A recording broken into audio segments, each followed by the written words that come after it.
What does it mean to be a man today? I mean, that's the question, isn't it? And man, is it at the heart of a huge cultural debate right now. On one side, you've got this push to redefine all the traditional norms, to kind of build a new model of manhood. But on the other, there's this growing feeling that masculinity itself is under attack. Today, we're going to unpack the arguments that really define this whole divide. For the longest time, it felt like everyone knew the answer to this question. It was tied to specific roles, certain expectations. But today, that old script has been completely torn up, and it's left this giant question mark right in the middle of modern manhood. And that has sparked a really powerful and, let's be honest, often polarizing conversation. So, to really get a handle on this debate, we've got to look closely at the arguments that are pushing back against the mainstream narrative. And there's one analysis in particular that offers a pretty controversial answer, an answer that cuts right to the heart of the whole thing. And that's exactly what we're diving into. Okay, so to really get to the core of the disagreement, we have to start with the idea that kind of ignited this whole fire in the first place. And that brings us to a term that has absolutely dominated the conversation for years, the toxic narrative.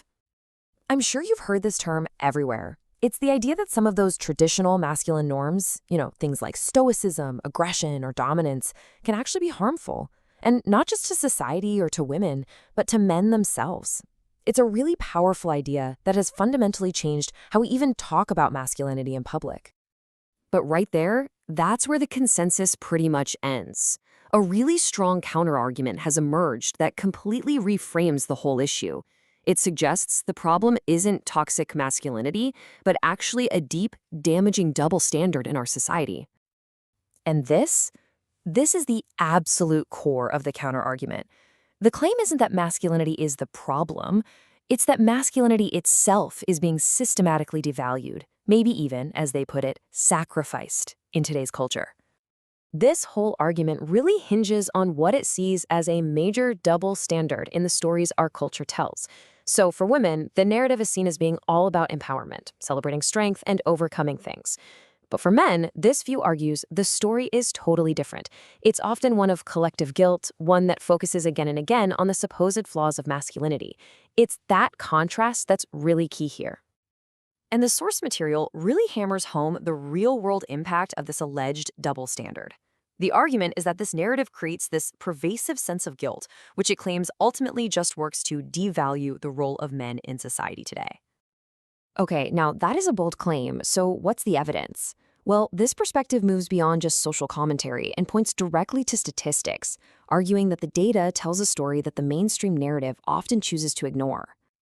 At the heart of all the evidence is this one core claim, that key data points about men are either just completely ignored or they're interpreted through a biased lens, and that, in turn, skews the entire public conversation against them. This argument zeroes in on four specific battlegrounds: violence, where it claims crucial context just gets lost; divorce, where it points to skewed narratives of who's at fault; the justice system, where it alleges there are major sentencing disparities; and finally, child custody, claiming there's a default bias against fathers. So let's take the justice system, for example. This perspective points to data showing these really stark differences in outcomes. Using charts just like this one, it argues that for basically the same offense, men often get harsher sentences, and it presents this as hard evidence of a systemic bias. And it's a very similar argument when you look at child custody. Statistics like these are used to claim that the outcomes are not balanced, but instead show a really strong default bias.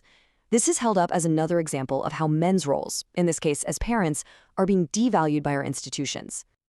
Okay, so with all this critique and this set of data, what's the ultimate goal here? The analysis isn't just about pointing out problems. It's aiming for something it calls a rehabilitation of masculinity. Right. This isn't just criticism for the sake of it. There is a very clear and stated mission behind all of these arguments. And that mission really breaks down into three parts. First, to restore the truth, with the data it says is being ignored. Second, to defend male dignity from what it considers to be collective blame. And finally, to actively challenge the dominant narratives it believes are so harmful. When you boil it all down, the whole driving purpose is to push back against what this perspective sees as a cultural environment just filled with widespread mistrust or even contempt toward men as a group. Now, of course, this is just one side of a much bigger, much more complex conversation. But it really does force all of us to confront that central question. As we all work to build a more equal world, what is the future of masculinity? Finding a positive, healthy, and respected vision, well, that's the huge challenge this entire debate leaves us with.